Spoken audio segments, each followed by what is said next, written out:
We're talking about fly front zippers. And here's an example of one. And of course, there's top stitching about an inch, over an inch and a half. And then there's this guard. So in your packet, you have information about the pattern, and you also have the direction sheet. And it looks like this, step by step. And if you follow this, it's really straightforward. There's also a back side here. I'm ready to show you about stitching this fly front zipper. I've actually taken off a little bit here at the top. It's a bigger piece than you need. In fact, you could even trim off some of the side. And I'm putting in a zipper that's just one that you'll be able to see easily on this material.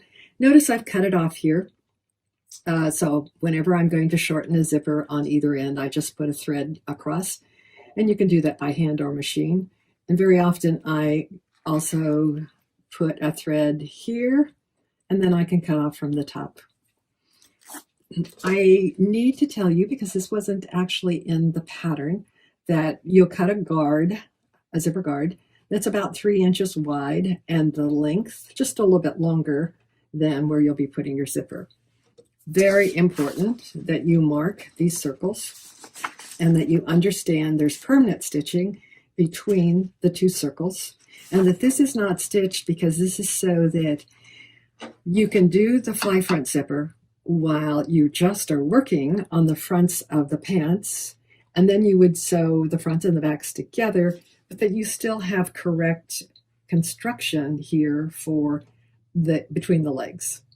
So we are stitching this, which would be the crotch seam, and the directions say to double stitch that, and that's obviously for any stress.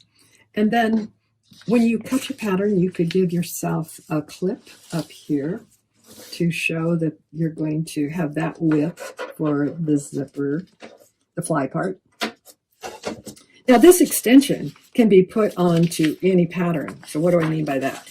Well, like you could have any pants pattern, and you could just add it out, this amount, and you've got enough material to have a fly.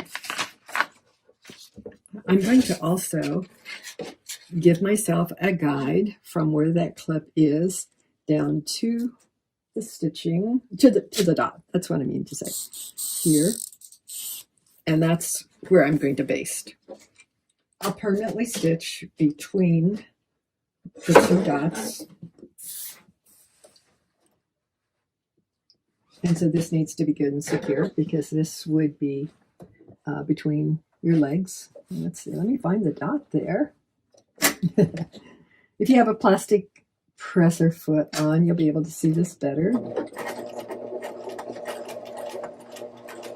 Permanently stitch at 5/8 on this curve.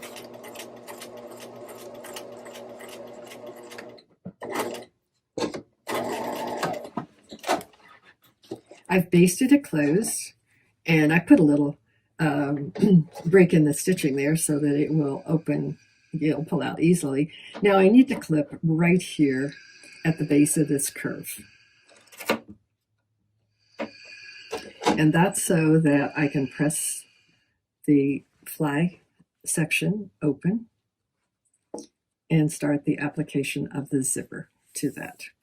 The fly section has been pressed open, and I'm going to lay the zipper right side down next to that basting.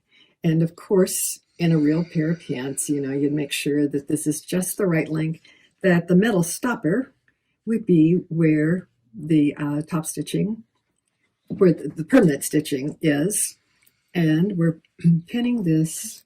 And so this is the interesting way that this method works, is that this zipper tape is just right there, even with the basting. And I'm going to hold it in place over here, but what I'm actually going to be doing is just pinning the zipper tape to the extension. So I pick it up, keep the garment out of the way, and now put pins in just through the extension there. You may have heard me say before that for some reason, for me, putting the pins in at a diagonal seems to make them go through zipper tapes easier. This is going to be stitched on with a zipper foot, obviously, just right here and anywhere, basically, anywhere in the zipper tape. Okay. Zipper foot is on the right side away from the teeth of the zipper. This can be basting or permanent stitching, doesn't matter. You're just adhering this in place.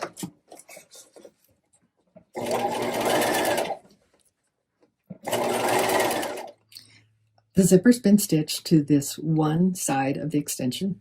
As you're looking at the wrong side, that's the right zip extension. Here's the fun part. You pick up the zipper and let it move the whole thing over to where you are putting the zipper flat. Just make sure it's all flat there, and pin it to the other extension, the other side here.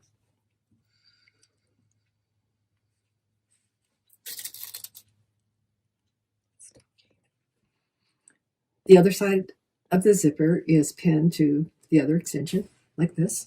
And now I'm just going to sew to that.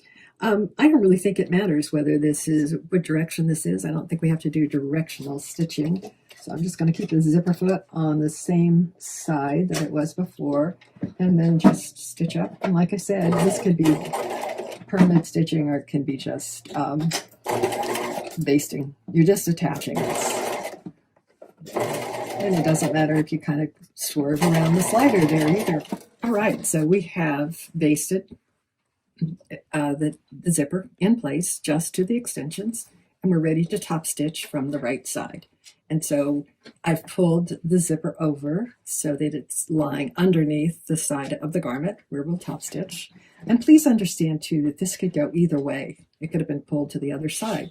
So it's whichever way you want the top stitching to appear. And traditionally we have said that it was as different for men and women, but I don't even know now, since we're kind of in a unisex period. You can measure and mark where you want to do this top stitching. And I think the pattern says about 1.25 inches over. You could do that, but you also can take part of the pattern and cut it off like this and make it a template for top stitching. So my zipper does not go as long as what the original pattern did. So why don't I put it like this, and I could tape it in place, should I choose, or I could just chalk around it, you know, so I have a line. It's easy to mark a straight line with your zipper. It's kind of going around a curve here that it makes the most difference to have a template. Plus the fact I'd just like for you to see that I believe in using templates in some cases so that you have a little help on curves, or in some cases just so that you would get two sides of a garment, like around an outside curve at the pattern edge, or on the edge of pockets, you know, so that you got the same kind of curve. The pin is here because that's at the bottom of my zipper, so that's aware of where I want to stop this. And I'm also going to put some pins in the paper too that go all the way through the zipper tape. A couple pins. The top stitching has been completed. I pulled off what I call the template. I pulled out the basting, and let's take a look at this inside.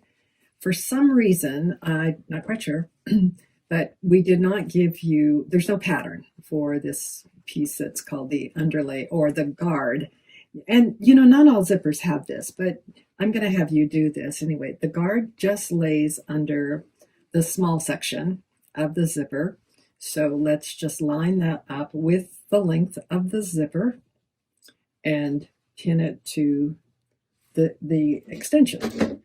So I'll pin it underneath here to get it started, and then I'll go back to the top side because it's going to get top stitched close to the zipper like this.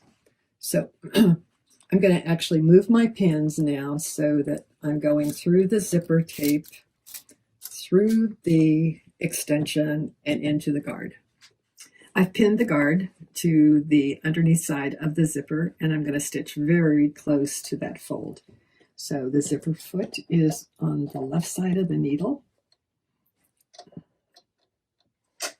And the stitching will be about 1/8 to 1/16 of an inch away from the fold.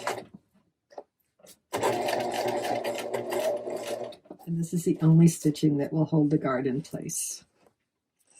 The guard has been stitched in place, and the last thing I want to show you is that we could fold back the garment and expose the very end of the zipper and the guard and everything here at the bottom of the zipper and stitch across that. And usually you might have more of the seam allowance, the extension of the zipper showing, but whatever you have there, you'll just stitch straight across that. And let's take a look at what we have going here. So here is the fly front zipper, there's the guard, and here's what we have. Feel free to go ahead and trim down your sample as you like so it fits nicely in your notebook.